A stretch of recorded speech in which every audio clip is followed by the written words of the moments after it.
Sa ngayon, nakauwi na ng bahay at patuloy na nagpapagaling sina Randy, Emily at Francisco. Pangalawa si Emily sa tatlong magkakapatid. Nasa grade 6 siya ngayon at honor student sa kanilang klase.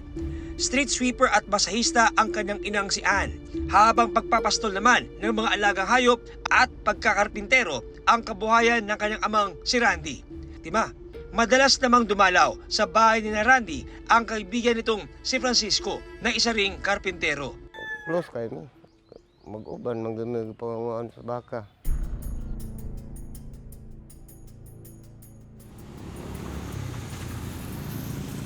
Ayon kay Randy, taong 2019 nang lumipat at manirahan sila sa barangay Cogon. Ninirahan lang kami yung sa lupa ng kapitan ng La Purisima. Yung pinanggalingan namin doon sa kabilang barangay. Dagdag pa ni Randy, payapang namumuhay ang kanilang pamilya sa may Purok 7. Ligaya kami doon nakatira. Yun, nakuhaan kong pamumuhay ko na yun, kasama ko yung pamilya ko. Okay na ang pamumuhay ko.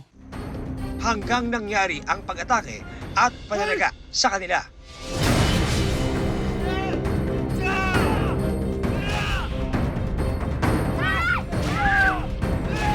Ano at sino nga ba ang nasa likod ng pananaga at tangkang pagpatay sa mga biktima?